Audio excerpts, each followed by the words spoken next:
अथ सप्तदशोऽध्याय। महाराज परीक्षित द्वारा कलयुग का दमन। सूत जी कहते हैं, शौनक जी, वहां पहुंचकर राजा परीक्षित ने देखा कि एक राजवेशधारी शूद्र हाथ में डंडा लिए हुए है और गाय बैल के एक जोड़े को इस तरह पीटता जा रहा है जैसे उनका कोई स्वामी ही ना हो। अगर आप लोगों को याद हो तो पिछली बार हमने डिस्कस किया था कि गाय और बैल जो कौन है। एक जो है पृथ्वी माता है और बैल जो है वो धर्म के प्रतिनिधि हैं। वे कमल तंतु के समान श्वेत रंग का बैल एक पैर से खड़ा कांप रहा था तथा शूद्र की ताड़ना से पीड़ित और भयभीत होकर मूत्र त्याग कर रहा था। धर्म उपयोगी दूध, घी आदि हविष्य पदार्थों को देने वाली वे गाय भी बार बार शूद्र के पैरों की ठोकरें खाकर अत्यंत दीन हो रही थी। एक तो वह स्वयं ही दुबली पतली थी, दूसरे उसका बछड़ा भी उसके पास नहीं था। उसे भूख लगी हुई थी और उसकी आंखों से आंसू बहते जा रहे थे। ये उन अत्याचारों की बातें हो रही हैं जो आज इस भयंकर कलयुग में जो है हमारे ऊपर, जो शुद्ध जाति के जो लोग हम पर रूल करने की कोशिश करें। स्वर्ण जटित रथ पर चढ़े हुए राजा परीक्षित ने अपना धनुष चढ़ाकर मेघ के समान गंभीर वाणी से उसको ललकारा। अरे तू कौन है जो बलवान होकर भी मेरे राज्य की इन दुर्बल प्राणियों को बलपूर्वक मार रहा है। तूने नट की भांति वेश तो राजा का सा बना रखा है, परंतु कर्म से तू शूद्र जान पड़ता है। हमारे दादा अर्जुन के साथ भगवान श्री कृष्ण के परम धाम पधार जाने पर इस प्रकार निर्जन स्थान में निरपराधों पर प्रहार करने वाला तू अपराधी है, अतः वध के योग्य है। तो ये कली युग है जो शूद्र जाति के हैं, आई मीन जिन्होंने राजा का वेश धारण किया है और वो जो है धर्म पर और जो है गाय माता पर अन्याय कर रहे हैं। तो हमने ये समझा है अब तक कि श्री कृष्ण जो है उनका यहाँ से पृथ्वी लोक से गमन हो चुका है। वे अपने विष्णु धाम को पुनः लौट चुके हैं और उनके जाते ही कली ने अपना यहाँ पे वास कर लिया है, पृथ्वी पर अपना वास किया है। तो वो अपने जो है सिम्टम्स हमें बता रहे हैं कि जब कली का काल होगा तो क्या क्या चीजें होंगी।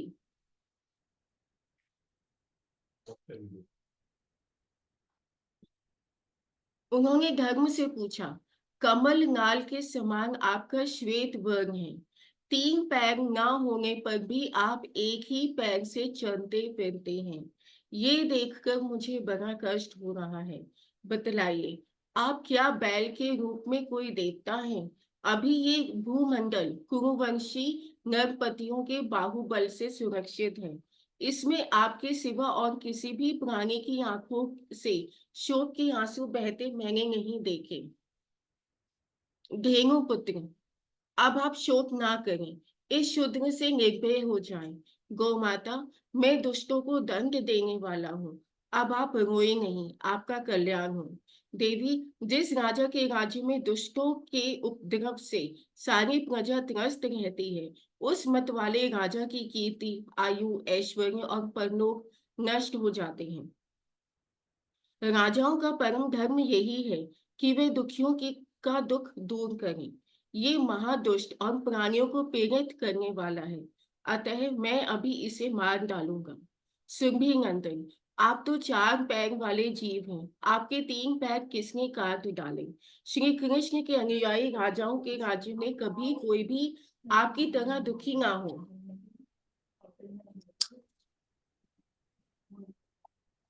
वृषभ, आपका कल्याण हो। बताइए, आप जैसे निरपराध साधुओं का अंग भंग करके किस दुष्ट ने पांडवों की कीर्ति में कलंक लगाया है? जो किसी निरपराध प्राणी को सताता है, उसे चाहे वह कहीं भी रहे, मेरा भय अवश्य होगा।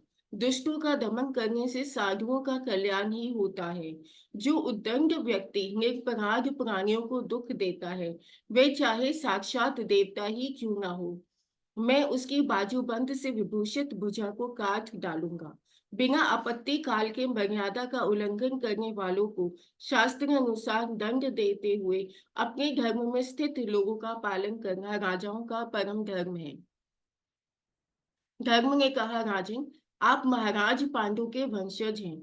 आपका इस प्रकार दुखियों को आश्वासन देना आपके योग्य ही है, क्योंकि आपके पूर्वजों के श्रेष्ठ गुणों से भगवान श्री कृष्ण को उनका सारथी और दूत आदि बना दिया गया था। नरेंद्र, शास्त्रों के विभिन्न वचनों से मोहित होने के कारण हम उस पुरुष को नहीं जानते जिससे क्लेशों के कारण उत्पन्न होते हैं।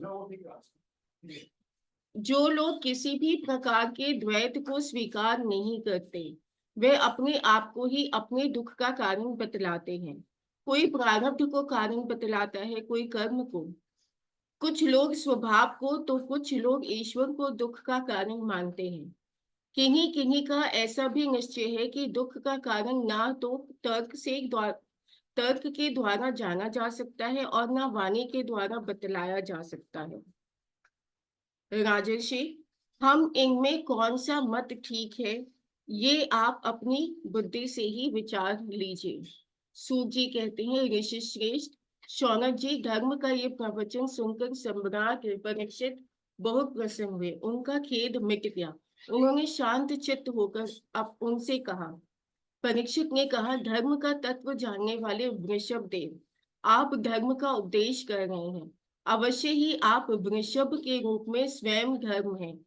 आपने अपने को दुख देने वाले का नाम इसने नहीं बताया है कि अधर्म करने वाले को जो नरक आदि प्राप्त होते हैं, वे ही चुगली करने वाले को भी मिलते हैं। बहुत ध्यान से सुने। आपने अपने को दुख देने वाले का नाम इसने नहीं बताया है कि अधर्म करने वाले को जो नरक आदि प्राप्त होते हैं, वे ही चुगली करने वाले को भी मिलते हैं। अथवा यही सिद्धांत निश्चित है कि प्राणियों के मन और वाणी से परमेश्वर की माया के स्वरूप का निरूपण नहीं किया जा सकता। धर्मदेव, सत्य युग में आपके 4 चरण थे: तप, पवित्रता, दया और सत्य। इस समय अधर्म के अंश गर्व, आसक्ति और मद से 3 चरण नष्ट हो चुके हैं। अब आपका चौथा चरण केवल सत्य ही बच रहा है। उसी के बल पर आप जी रहे हैं। असत्य से पुष्ट हुआ ये अधर्म रूप कलयुग उसे भी ग्रास लेना चाहता है। ये गौ माता साक्षात पृथ्वी है। भगवान ने इनका भारी बोझ उतार दिया था और ये उनकी राशि राशि सौंदर्य बिखेरने वाले चरण चिन्हों से सर्वत्र उत्सवमयी हो गई थी। अब ये उनसे बिछुड़ गई हैं।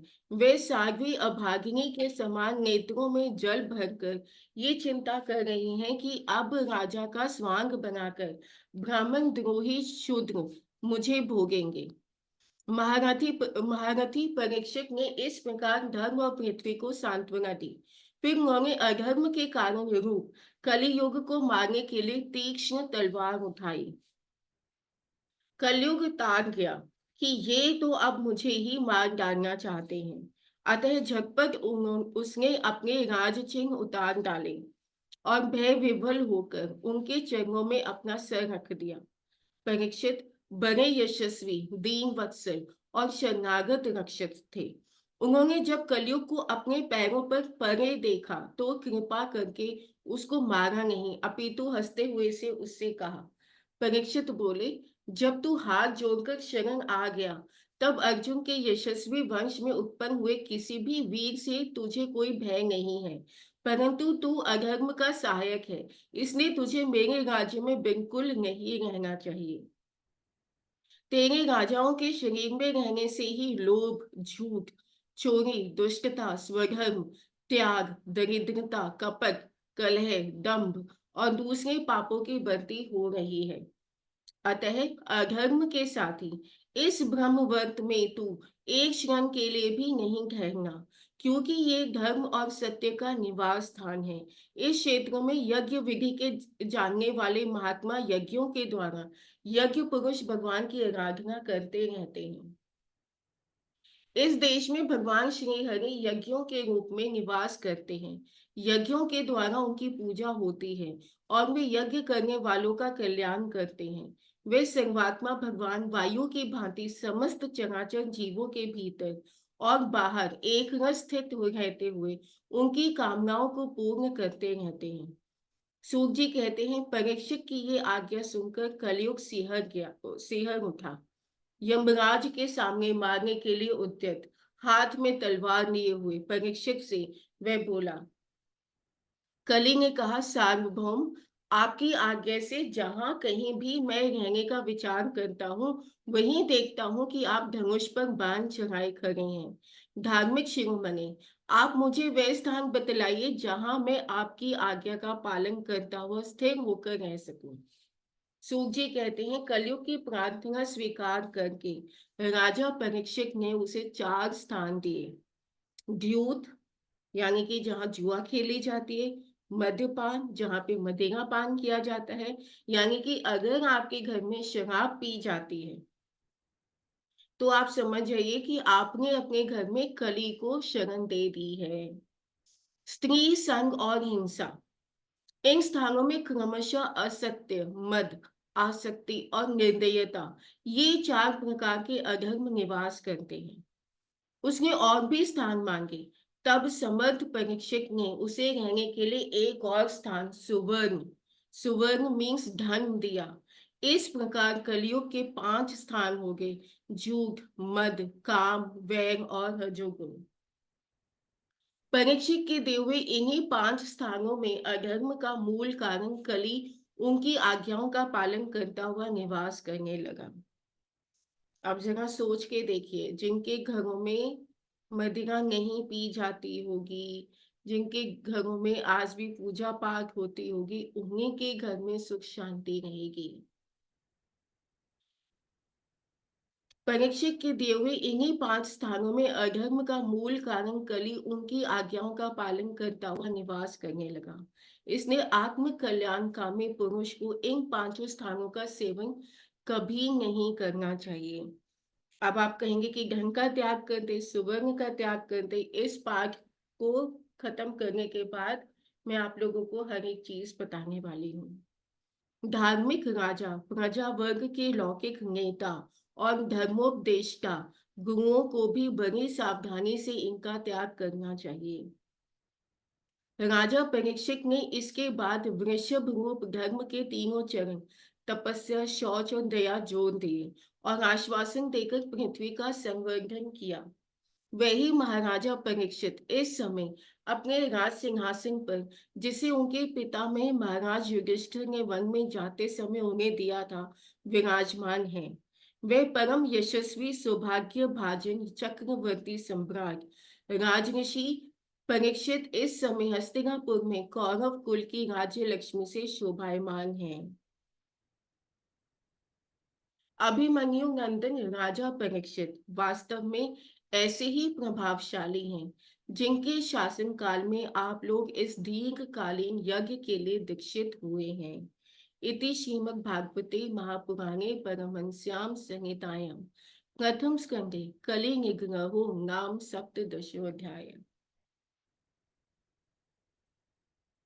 आज मैं पाठ इतना ही करूंगी, क्योंकि आज मुझे और भी चीजें बतानी है। देखिए, माता रानी जो है हम सबके घर में आएगी, तो ये विचार मेरे मन में भी आ रहा था कि उनका स्वागत करना है, पर मेरे मन में ये बात कि आ रही थी कि किसका स्वागत करूं।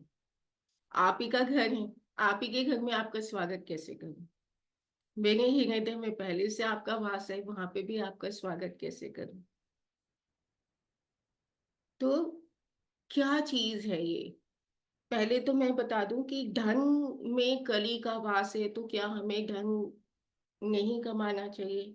दूसरा, सोना, सोना में उसका वास है, तो क्या हमें सोना नहीं पहनना चाहिए। जैसे कि एक बार नीलम ने मुझसे क्वेश्चन किया था कि, तो देयर इज अ डिफरेंस। देखो, धन 2 प्रकार का होता है। एक जिससे आप अपनी जीविका चलाते हैं, ठीक है, आपका एक स्टेटस है जो भगवान ने आपको दिया है। आपको सबको अपनी चादर पता है, ठीक है? अपनी शक्ति के अनुरूप आप अपना अपना धन कमाते हैं, जिसमें बहुत ज्यादा ज्ञान होगा वो ज्यादा कमा लेगा। हम्म। तो अपनी जीविका चलाने के लिए, संसार में अपनी व्यवस्था बनाए रखने के लिए, धन का मतलब होता है कि सुख और समृद्धि, ठीक है? धन इस तरह से आए कि वो रोग का कारक ना बने, धन इस तरह से आए कि वो दुख का कारक ना बने, धन इस तरह से आए कि आपके घर में, घर के माहौल में सुख शांति बनी रहे। तो वो धन को जो है वो कली के हिस्से में नहीं आता। कली के हिस्से में वो धन आता है जिसे आज के काल में हम ब्लैक मनी कहते हैं। देखिए, अब मैं बात करूंगी आदि शक्ति की। शिव और शिवा, शिव में जो ई की मात्रा है, अगर हम उसे हटा देते हैं तो बन जाते हैं शव। यानी कि एक किसी भी चीज में, किसी भी बॉडी में जब चेतना आती है तो वो लिविंग ऑर्गेनिज्म है। अगर उसमें चेतना नहीं है तो वो एनीथिंग लाइक नॉन लिविंग या डेड आप समझोगे, है ना? तो पूरे ब्रह्मांड में शक्ति का संचार करने वाली जो है वो माता है।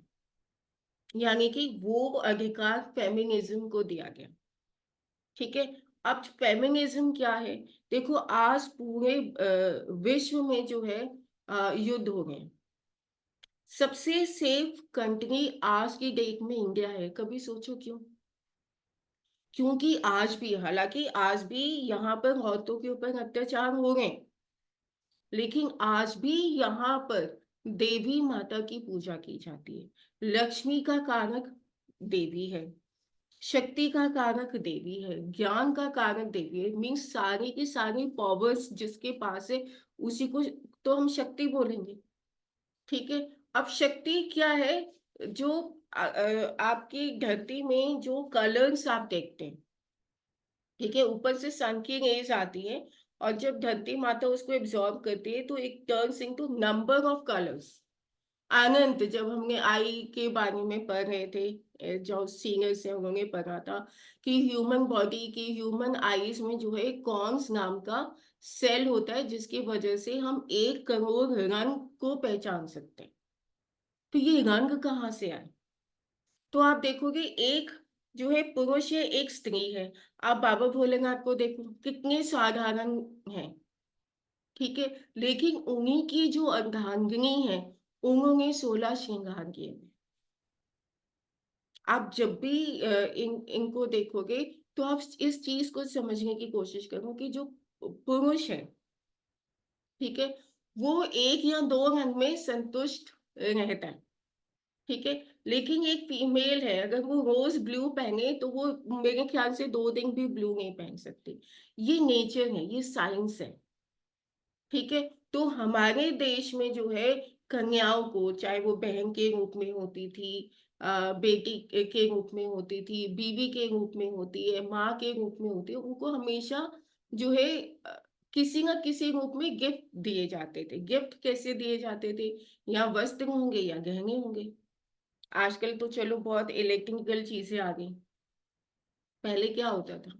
और दूसरा, हमने कभी पढ़ा होगा कि औरतों को इतने गहने पहनाए जाते थे कि अगर आज हम इतने हैवी हैवी झुमके पहनेंगे तो हमारे कान कट जाएंगे, ठीक है? आज नहीं पहन सकते। तो राजस्थान में अभी भी कुछ सालों तक था कि इतने पूरे पूरे हाथ जो है चूड़ियों से भर देते थे। तो ये जो था ना, ये धन और समृद्धि, सुख और समृद्धि को अट्रैक्ट करने का तरीका था। अब जो है धन और समृद्धि, फिर से मैंने कहा 2 प्रकार से होते हैं कि हमें कौन सा धन और समृद्धि चाहिए? जो सुख का कारक हो, है ना? जो रोग का कारक हो वो धन नहीं चाहिए, है ना? तो ये सब हम चीजें जानते हैं कि अगर हम संसार में हैं, अगर हम संत बन जाए तो हमें एक वस्त्र चाहिए शरीर में लपेटने के लिए, स्त्री या पुरुष, सारी चीजें खत्म।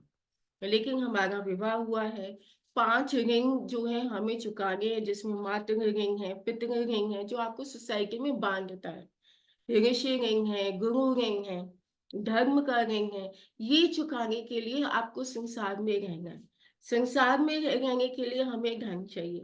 धन पाने के लिए, धन को ईमानदारी से पाने के लिए हमें क्या चाहिए? ज्ञान चाहिए, है ना? और उस धन की रक्षा करने के लिए हमें क्या चाहिए? शक्ति चाहिए। तो ये 3 देवियाँ, इनका देखो आप अगर पूरा ज्योग्राफी देखोगे अर्थ की, ठीक है? तो हमारा 1 मंथ, हमारा जो हिंदू कैलेंडर है, that is based on the moon. तो हमारा जो 1 महीना होता है, वो 28 दिन का होता है। उसे किससे कंपेयर किया गया? विमेन से, क्योंकि हमारा जो पीरियड का साइकिल होता है, वो भी 28 दिन का है। ठीक है? अब ये 28 दिन फेमिनिज्म, ठीक है? उसको भी फिर 2 भागों में डिवाइड किया गया। एक जो पूर्णमासी आएगी और एक जब अमावस्या आएगी। ठीक है? और आज की अमावस्या से हमारा हिंदू कैलेंडर के हिसाब से, हिंदू तिथि के हिसाब से हमारा नया साल आज से शुरू हुआ है। तो हमारे में जो है दिवाली वाली सफाई हिंदुओं के अंदर साल में 2 बार की जाती है।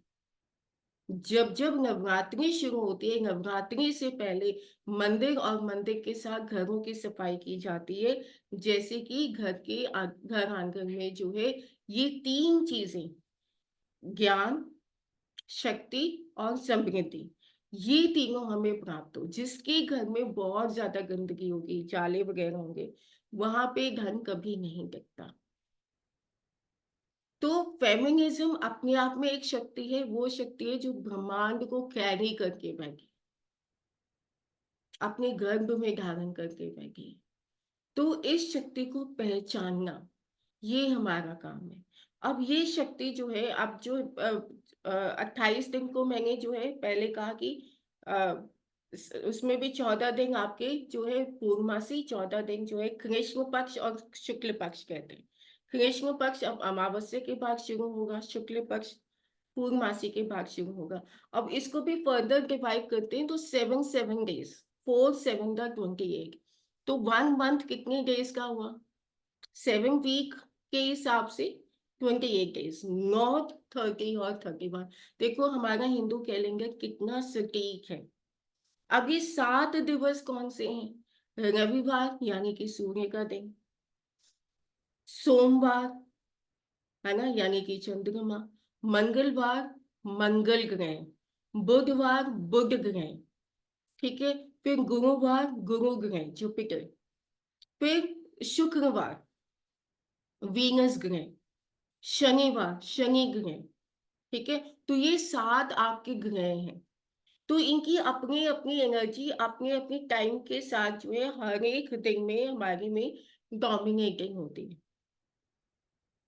तो और जो हमारे नवरात्रे होते हैं वो भी एक्चुअली 7 डेज के होते हैं। 8वें दिन या 9वें दिन में हम पूजा कर लेते हैं। तो दिस इज टोटली साइंटिफिक। ये हमारा एक तरीका है पॉजिटिव को मैनिफेस्ट करने का। जितना हम अच्छा सोचेंगे उतना अच्छा होगा। जितनी अच्छी शुरुआत होगी उतने अच्छे से जो है हमारा जीवन व्यतीत होगा। तो नए साल की शुरुआत हम लोग कैसे करते हैं कि नवरात्रि शुरू हो रही है तो हम सबके घरों में सफाइयां होती हैं, जो है मंदिर साफ किए जाते हैं, सजाए जाते हैं, और उसके बाद हम व्रत करते हैं। अब व्रत क्यों करते हैं? कुछ लोग ऐसी बातें करते हैं कि भगवान ने थोड़ा कहा है भूखे रहने को, नहीं कहा। अगर हम व्रत नहीं करेंगे तो क्या भगवान नाराज हो जाएंगे? कभी भी नाराज नहीं होंगे। जब तक आप ईमानदारी के साथ अपना जीवन व्यतीत कर रहे हो, वो कभी आपसे नाराज नहीं होते। खान पान से हम कभी बीमार नहीं होते। एक माँ अपने बच्चे को जब खुशी खुशी खाना खाते हुए देखती है तो वो खुश होती है, वो दुखी नहीं होती। तो फिर हम बीमार क्यों हो रहे हैं? हम बीमार हो रहे हैं अपने कर्मों की वजह से। अगर हमने बुरे कर्म किए हैं तो हमें या बीमारी आएगी या कोई और परेशानी आ जाएगी। लेकिन अगर आपने कोई भी बुरा कर्म नहीं किया है तो आपका खान पान जो है आपके लिए रोग का कारक नहीं हो सकता। फिर हम व्रत क्यों करते हैं?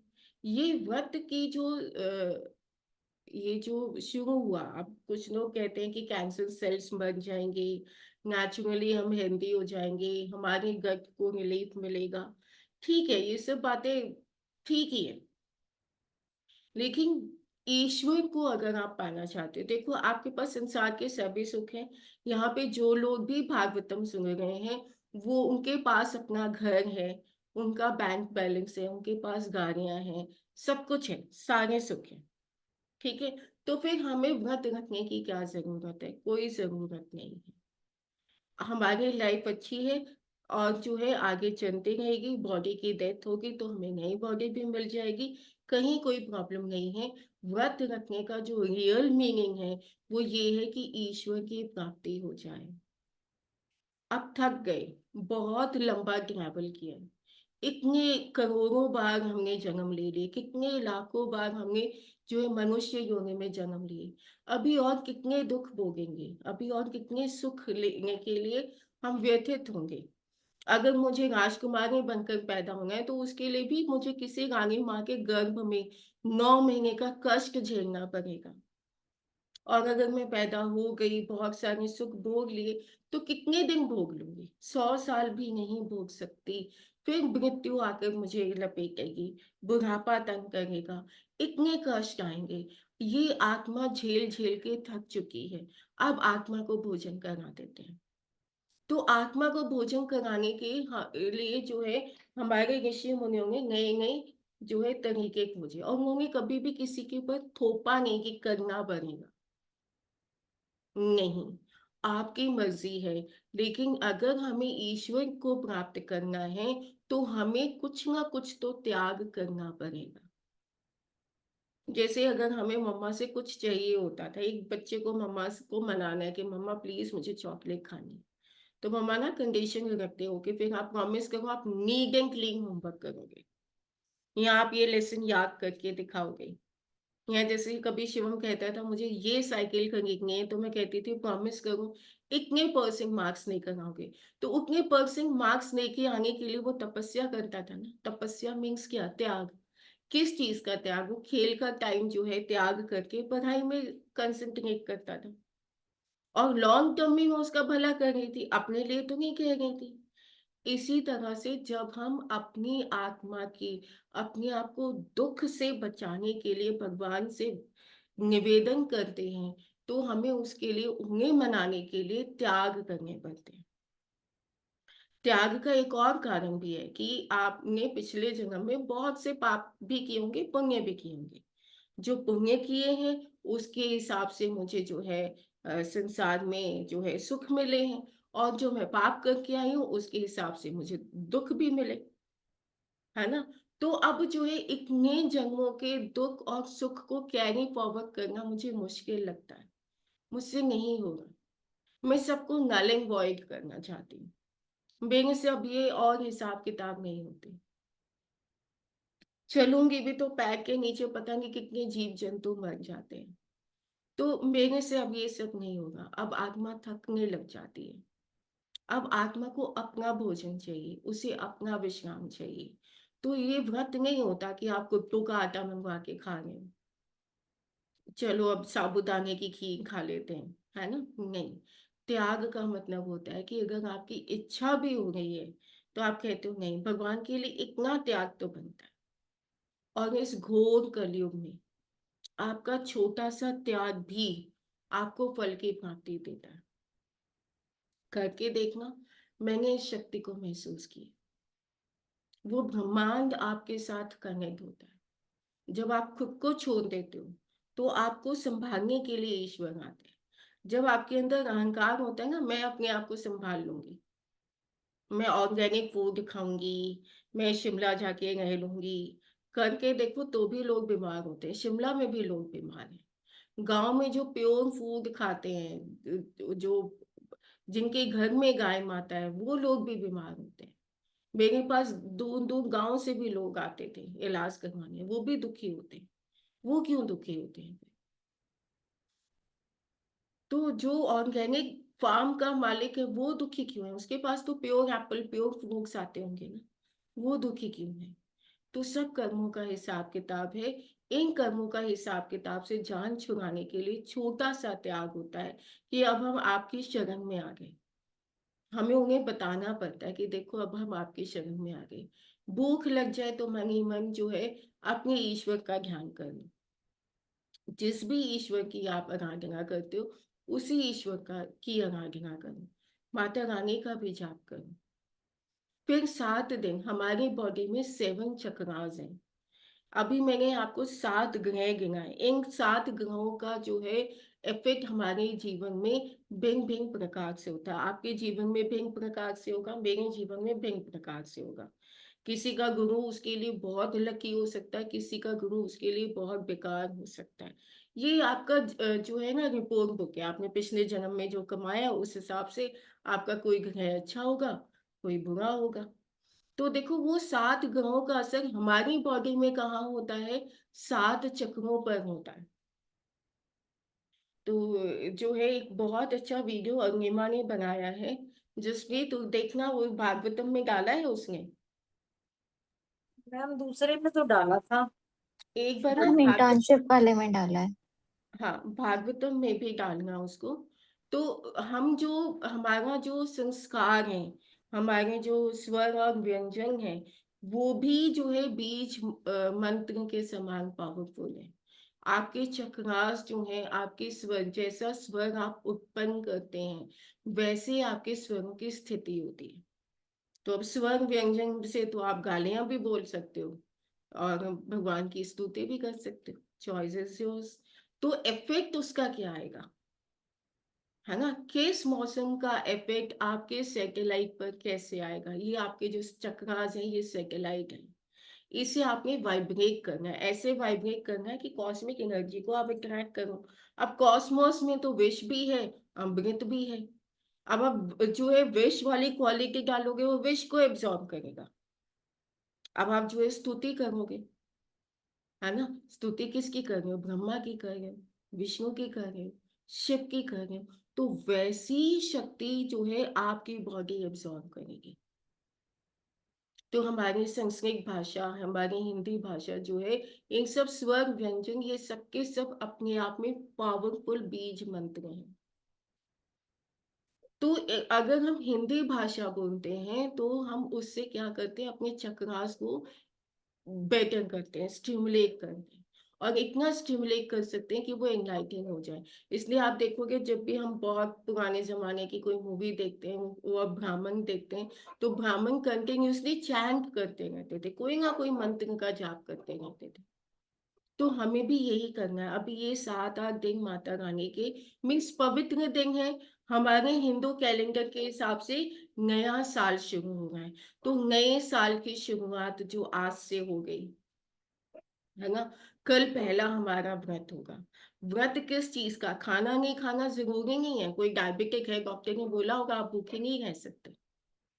कोई बहुत ज्यादा काम करता है, श्रम करता है, वो भूखा रह के कैसे करेगा? तो व्रत किस चीज का है? आपने व्रत लेना है कि आज से 8 दिन तक मैं ईश्वर की स्तुति करूंगा या करूंगी। इतने दिन तक आपकी जो भी बुरी आदत है उसका त्याग कर दो। आपको फोन की बुरी आदत है, आप कहना 5 घंटे तक फोन नहीं उठाऊंगी, कोई इमरजेंसी क्यों ना हो जाए। और भगवान ना करें, जब आपने उसकी शरण ले ली तो वो कोई इमरजेंसी क्यों लेकर आएगा? जिसे बहुत ज्यादा बातें करने की आदत है, वो ये बोले 1 घंटा में मौन व्रत कर रही हूँ रोज। और वो टाइम आपका फिक्स होना चाहिए। ये नहीं कल 6 से 7 की, आज 8 से 9 की, परसों 10 से 11 की, ये नहीं होगा। आपको ये सोचना है कि ये इतने समय तक मुझे मौन व्रत करना है। और अगर भोजन में भी आप व्रत कर सकते हो तो व्रत का मतलब कुट्टू का आटा, सिंघाड़े का आटा नहीं होता। 2 तरीके होते हैं व्रत करने की। एक होता है एकाना, मीन्स पूरे दिन में आप एक समय, जब सूर्य अस्त होने लगता है ना, वो समय होता है, उस समय एक जगह बैठकर शांति से आप भोजन ग्रहण करो। और उस भोजन में प्याज और लहसुन नहीं होना चाहिए। अब प्याज और लहसुन क्यों नहीं होना चाहिए? क्योंकि ये जो है देखो आयुर्वेदा में प्याज लहसुन बहुत अच्छी चीज माना जाता है। डेफिनेटली खाना चाहिए। गर्मियों में तो प्याज़ और खाना चाहिए, आपकी बॉडी का फ्लैम सुखाएगा। लेकिन इन दिनों में क्यों नहीं खाना चाहिए? क्योंकि आपके अंदर की जो तामसिक प्रवृत्ति है ना, वो उसको भी स्टिमुलेट करता है। तो अभी हमें ना शांत रहना है, हमारा मन शांत रहे। अपने मन को शांत करने के लिए हमें भोजन इस प्रकार करें। फिर दूसरा, त्याग तो होना चाहिए ना। जब आप ईश्वर की के लिए ये कर रहे हो, तो वहाँ पे त्याग चाहिए। आपको देखो, आप अपने के चीफ मिनिस्टर से मिलने जाओगे तो आप उसको पैम्पर करोगे। क्यों पैम्पर करोगे? पावर में है। तो वो जो संपूर्ण जो परम ब्रह्म है, उसकी स्तुति किए बगैर आपको उसकी कृपा कैसे मिलेगी? और अगर उसकी कृपा मिल जाए तो कौन सीएम तो कौन पीएम, यू हमें किसी की जरूरत नहीं, हमें किसी का भय नहीं। हमें निर्भय करने के लिए उसकी स्तुति करनी जरूरी है। वो आपके कोई भी ईश्वर हो सकते हैं। ऐसा नहीं है कि इसी की करनी है। सब मुझे सब में वही दिखते हैं। हर चीज में उसी का वास दिखता है। हमारा सनातन हमें दिखाता है। हम चूहे की भी पूजा करते हैं, हम हाथी की भी पूजा करते हैं, हम बंदर की भी पूजा करते हैं। हर रूप में हम ईश्वर को देखते हैं। तो ईश्वर तो आपके अंदर भी है, मुझ में, मेरे अंदर भी है। तो अगर आज में है, मुझ में है, तो सब जगह ईश्वर ही तो है। उसका जो स्तुति है आप किसी भी रूप में कर सकते हैं। बस एक शुरुआत है नए जीवन की, नए साल की। संपूर्ण विश्व में आप देखो, मारामारी हो रही है, लोग बहुत बुरे हाल में हैं। इतने इतने लोग रोज मर जाते हैं बेचारे। तो अभी तो हमें, हिंदुस्तान अभी भी बचा हुआ है, और हमें उसकी शरण में रहना है कि भगवान ना करे कुछ ऐसा कुछ हो। तो जो उसकी शरण में है उसको किसी का कोई डर नहीं है। कभी किसी का डर नहीं है, उसकी शरण में जाना जरूरी है। तो आज आज से, अभी से आप सब लोग, मुझे नहीं बताना है, अपने अपने लेवल पे आप लोग व्रत करेंगे। कोई भी व्रत, मौन व्रत हो सकता है, सेल फोन यूज नहीं करूंगा ये व्रत हो सकता है, किसी को गाली नहीं देनी है ये व्रत हो सकता है, किसी की निंदा नहीं करनी है। ये भी हमने अभी पढ़ा था कि धर्म से पूछा जाता है कि बता, इस शूद्र ने तेरे साथ क्या किया? तो वो क्या कहता है? वो निंदा नहीं करता।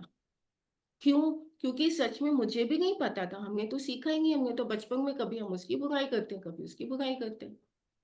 तो हम जो भी बोलते हैं, देखो ये जो ध्वनि हम उत्पन्न करते हैं, ठीक है, ये ब्रह्मांड के अंदर जाके आ, वो उसको एक्सेप्ट कर लेता है। तो जो हम, अगर मैं किसी की बुराई करूं तो वो बुराई जो है आपको कुछ समय के बाद मेरे अंदर दिखने लग जाएगी। मैं किसी की अच्छाई देख रही हूं, तो कुछ समय के बाद उसकी अच्छाइयां मेरे अंदर दिखने लगेंगी। तो अगर मुझे, सपोज फॉर एग्जांपल, मुझे बहुत रिच बनना है, तो जो आज की डेट में सबसे ज्यादा रिच है, मैं उसको बहुत ज्यादा जो है उसकी तारीफ करने लग जाऊंगी। तो क्या करूंगी? उसकी जो एनर्जीज है ना, वैसी वाली एनर्जी अपनी लाइफ में अट्रैक्ट करूंगी। ठीक है। अब हम लोग क्या करते हैं, आसपास एक दूसरे की बुराई करते हैं, तो सोचो अपने अपना कितना अहित करते रहते हैं हम। मुझे कोई दुख नहीं दे सकता, मुझे कोई सुख भी नहीं दे सकता। मैं अपना सुख और दुख कमा कर आई हूँ। उसे ना कोई कम कर सकता है, ना कोई ज्यादा कर सकता है। और अगर कोई कर सकता है तो वो परब्रह्म, परम पिता, परम माता, उसकी शरण में जाना है, उसकी स्तुति करनी है। सब छोड़ दो, सबको माफ कर दो, सबका त्याग कर दो, या उसको सरेंडर हो जाओ। तेरी मर्जी, तेरी मर्जी, तेरा जो मन करेगा। तो ऐसे ही शुरुआत हमें नए साल की करनी है। ये हमारा हिंदुओं का नया साल है। बस इतना ही कहना चाहती थी मैं आप सब लोगों से।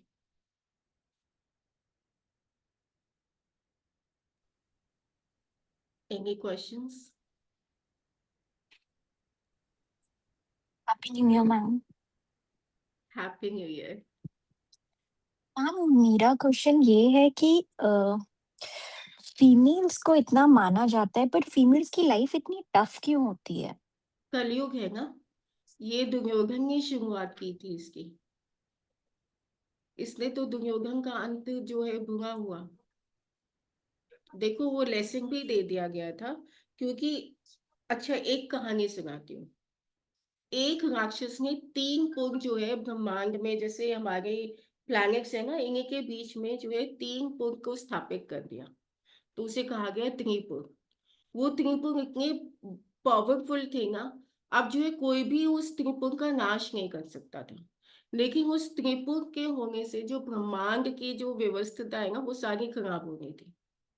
अब जो लोगों को तकलीफ हो रही थी, अब सब बाबा भोलेनाथ के शरण में जाते हैं भी, क्या करें।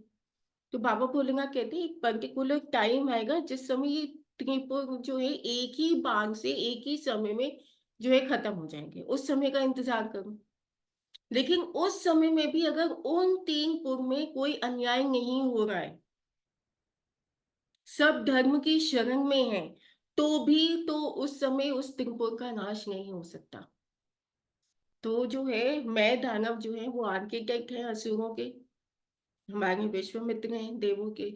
तो मैं दानव ने उस त्रिपुर की रचना की थी, और उन्होंने सारे दानवों और दैत्यों को बुलाकर कहा था कि अपने घर की औरतों का जो है हमेशा मान रखना, कोई अन्याय मत करना, कोई अधर्म मत करना, आपको सारे सुख दिए जाएंगे। उसने उस त्रिपुर का निर्माण ही ऐसे किया, कुछ करने की जरूरत नहीं, सारे सुख मिलेंगे आपको। बस लालच मत करना, क्योंकि उसे पता था कि जहां ये सब होगा वहां पे विनाश होगा ही होगा, क्योंकि वो समय तो आएगा। वो कोई ऐसा समय था, कोई ऐसा पर्टिकुलर टाइम था कि तीन त्रिपुर एक के पीछे एक आएंगे, तो एक बाण से तीनों को छेदा जाएगा, क्योंकि उसका नाश एक ही बाण से हो सकता था। तो एक बाण से करने के लिए उनको एक सिमेट्री में होना जरूरी है। अब उस सिमेट्री में भी जो है, जो देवता लोग हैं ये कंफर्म करना चाहते थे कि इनकी ये अन्याय करें। तो even they made an effort कि ये लोग इनमें लालच आ जाए। तो जब भी कोई आपके मन में लालच लाने की कोशिश करे, कोई आपके किसी के घर परिवार में आप देखो औरतों के ऊपर अत्याचार होना शुरू हो जाए, तो समझ जाना अब उस परिवार का अंत निकल जाए। तो ये कलयुग है ना, जैसे जैसे अंत होता जाएगा वैसे सबसे ज्यादा अत्याचार औरतों के ऊपर होंगे। और सबसे ज्यादा अत्याचार होंगे जो ज्यादा नाम लेता है उसके, क्योंकि अत्याचार नहीं होंगे, उनका पाप का जो वो लेवल जो पीछे से बढ़ा हुआ है वो कम होगा। तो वो इस तरीके से होगा कि जो अभी कष्ट मिलेंगे उसी के अंदर खत्म होगा, जब ज्यादा को थोड़े में से मिलेंगे। नहीं, जस्ट वेट, मैं आपकी बात नहीं समझ रही हूँ, वीडियो ऑन कर लो प्लीज।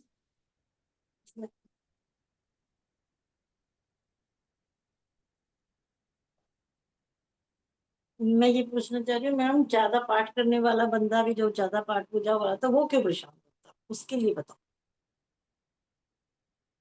पूजा पाठ करने से हमारे पिछले जन्म के किए हुए पाप थोड़ा कम हो गए हैं। उसकी जो है क्षमता कम हो गई है। मतलब कि ज्यादा दुख दे सकता था, आपको कम देगा, लेकिन क्या है कि हमारा, हम जो ह्यूमंस है ना, हमें लगता है हमारा दुख पहाड़ जैसा है, सामने वाले का दुख दुख है ही नहीं। वो हमारा भ्रम है। बाकी हाँ, कभी किसी की परीक्षा भी ली जाती है, जो बाप तपस्या करने आ गए तो वो परीक्षा भी लेगा। ऐसे तो मोक्ष की प्राप्ति हो नहीं जाएगी, है ना। पर ये हमारा भ्रम है, आप उसकी शरण में जाके देखो। जो कलयुग में जो नानक देव जी जो ग्रंथ दे गए, और जो श्रीमद् भागवतम है, आप देखो सिख कम्युनिटी सबसे ज्यादा रिच है, और सबसे ज्यादा दान यही लोग करते हैं। आप किसी भी गुरुद्वारा चले जाओ, इतना नीट एंड क्लीन होगा, और कोई किसी से ये नहीं पूछता तू ये कर तो मैं ये करूं। जिसका जो मन करता है वो सेवा करता चला जाता है, कोई फालतू बात नहीं होती वहां पे। तो Sikh community is the richest, क्या वो सनातनी नहीं है? वो सनातनी है, उन्होंने सनातन को बचा के रखा है। दूसरा, ईश्वर के ऊपर श्रद्धा खत्म हो गई।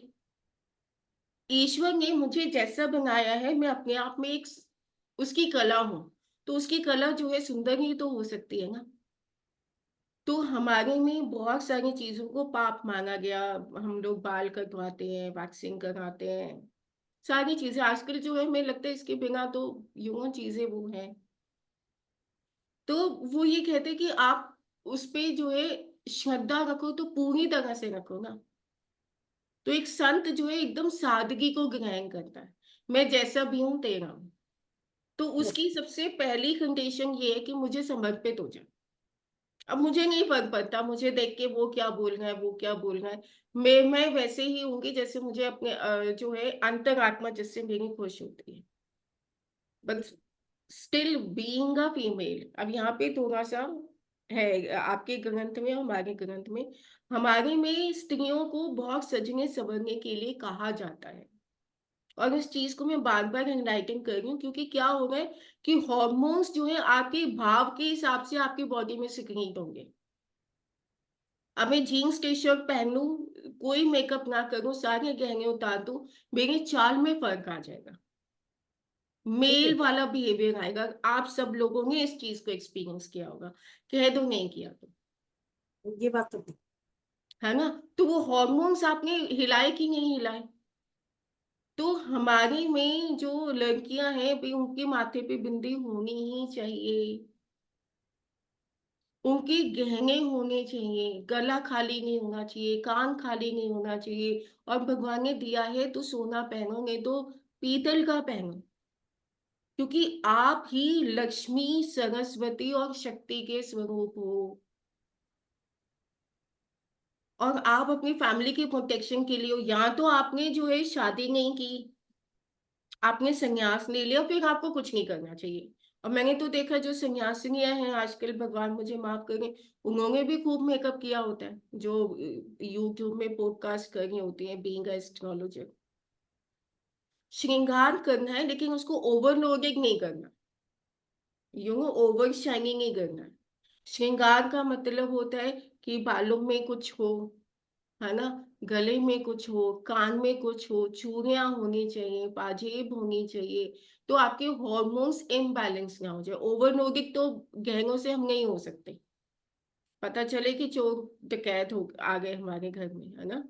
लेकिन हमें बहुत ज्यादा जो आजकल फीमेल कर रही है, एक समय में मैं भी हो गई थी, वो नहीं करना है। स्ट्रिक्ट नहीं, हमारे में स्ट्रिक्ट नहीं मानना है। तो अब देखो नवरात्रि आए हैं, माता रानी को भी सजाएंगे, खुद भी सजेंगे। हाँ, तो जैसे अ, अपनी पूजा पाठ के अंदर ये कहते हैं कि कलयुग है तो सिर्फ नाम से भी चलता है। हम्म। तो कलयुग है तो फिर ये ड्रेसअप का, कलयुग में तो सारी चीज़ें चेंज हुई है। हम्म। तो फिर ये फीमेल की ड्रेसअप का क्या मतलब लॉजिक है? क्योंकि कलयुग के हिसाब से तो ये I didn't say anything about the dresses, it's only कि अगर आप जीन्स या पैंट पहनोगे और गहने उतार दोगे तो आप एक्सट्रीम उसमें चले गए। आप ड्रेसेस जो भी पहनो, फ्रॉक पहनो, स्कर्ट पहनो, लेकिन फेमिनिज्म उसमें होना चाहिए। या जैसे जीन्स भी पहन रही है तो आपका जो टॉप है वो फेमिनिज्म से रिलेटेड होना चाहिए, गहने होने चाहिए। It's not about the dresses. देखो हमारा अगर भागवतम घर में लेकर आओगे, इस्कॉन वाली है, गीता प्रेस वाली, तो उसमें तो आप देखोगे औरतों को बहुत आजादी दी गई है। जिन देशों में औरतों को आजादी नहीं दी गई वही देश बर्बाद होते हैं।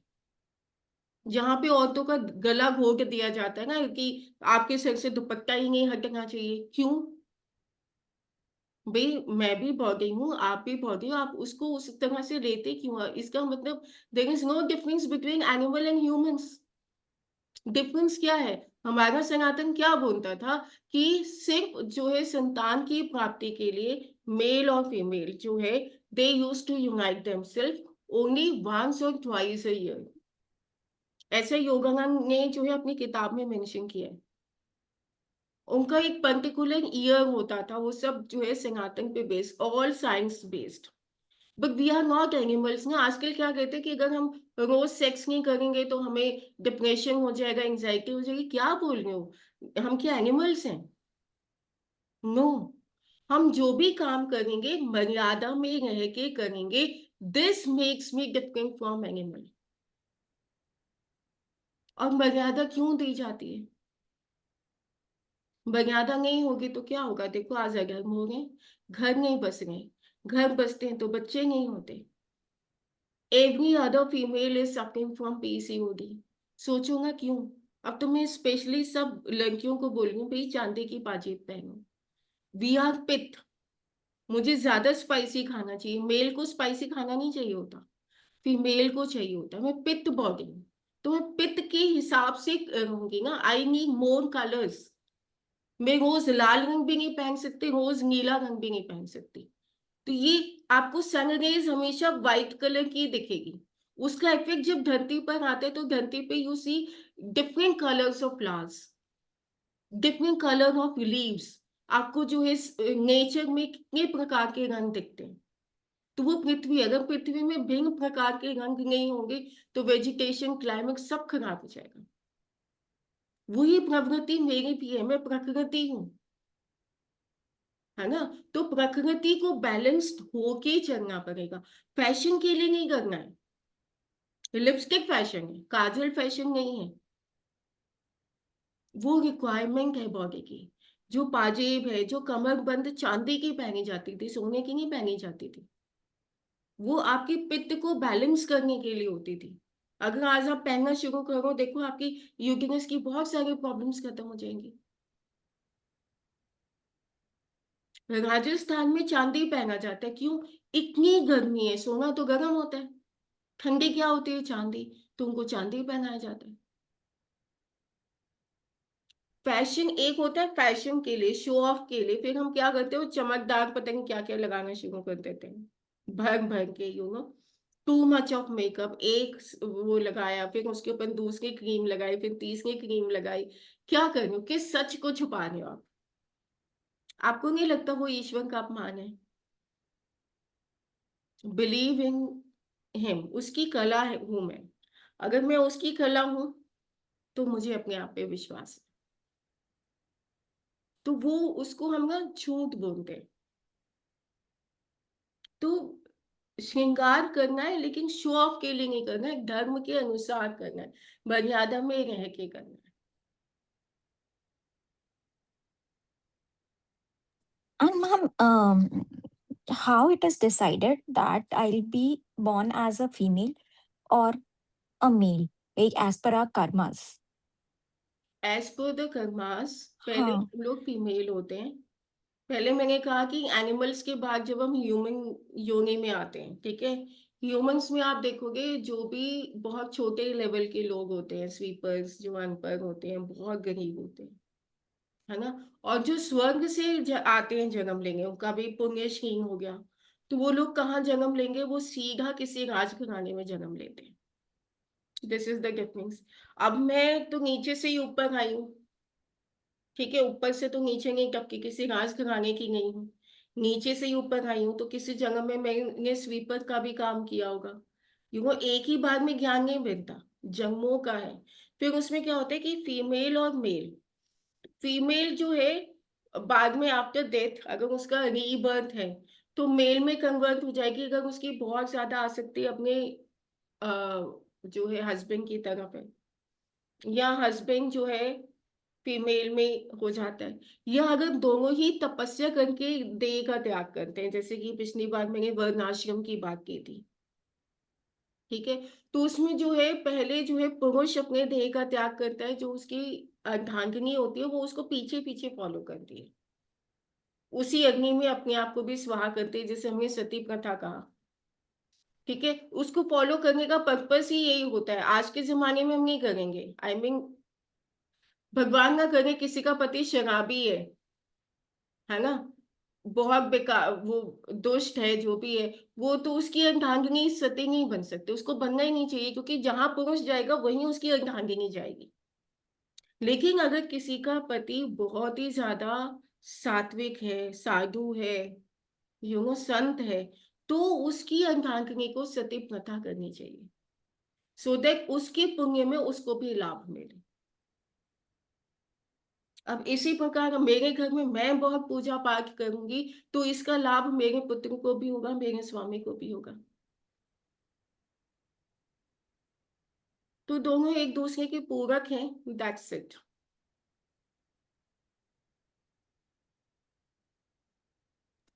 एंड मैम मैंने भगवत गीता में ये पढ़ा कि जो संभाव होता है, मतलब हमें इवन मोक्ष की भी हमें इच्छा नहीं करनी चाहिए कि ये हम कुछ भी कर रहे हैं वो मोक्ष के लिए कर रहे हैं।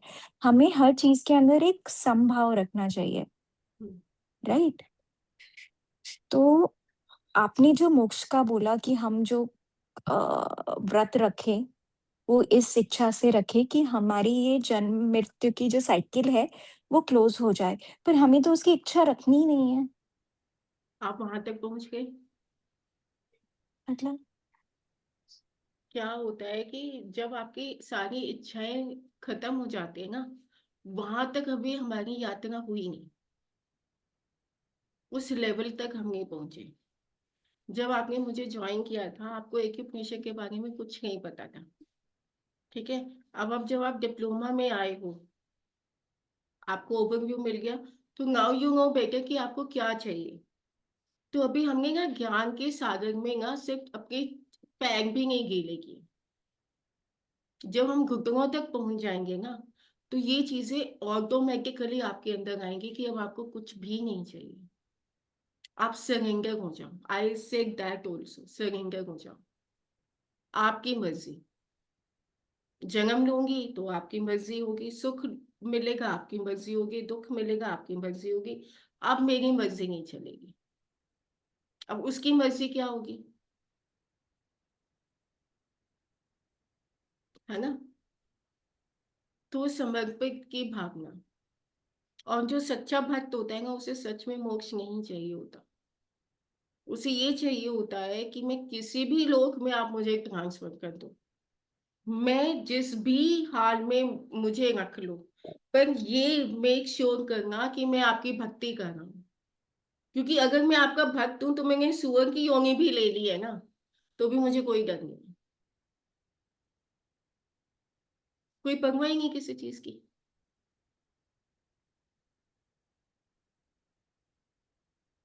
एक ना टॉपिक बहुत अच्छा है सनातन में, वो है अहंकार।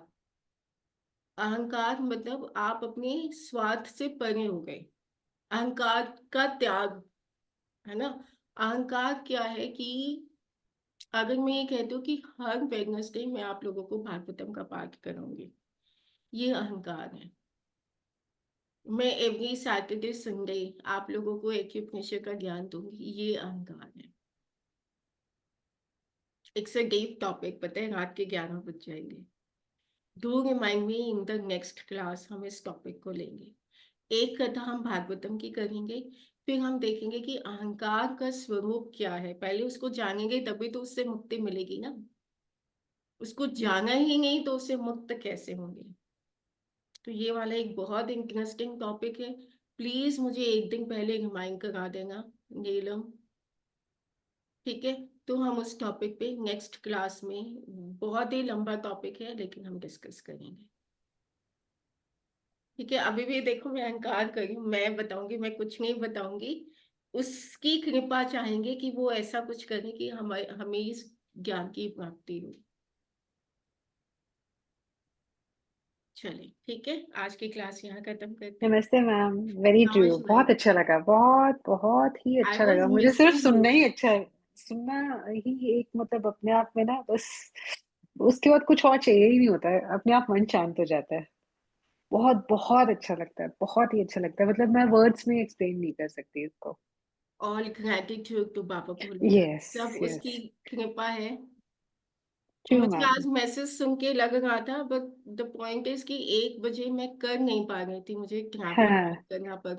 हाँ, मुझे थोड़ा इजी लगता है क्योंकि 1:30 बजे लंच टाइम होता है, तो थोड़ा सा आगे पीछे करके हो जाता है, बाकी इस टाइम पे मैं ट्रेवल कर रही होती हूँ। अच्छा। पर मैंने कर लिया था, मतलब मैंने वो लगा के सुनना शुरू कर दिया था। कर लूंगी, मैं कर लूंगी मैम। चलिए भगवान करे आप कर लो। हाँ, नहीं नहीं, ये मैं ये ये भी उसकी उन्हीं की कृपा मर्जी ही है। होगी। हाँ ये उन्हीं उसकी। की मर्जी होगी, हाँ बस। जी। Thank you ma'am, thanks a lot. नमस्ते मैम। नमः शिवाय मैम। नमः शिवाय। नमस्ते मैम।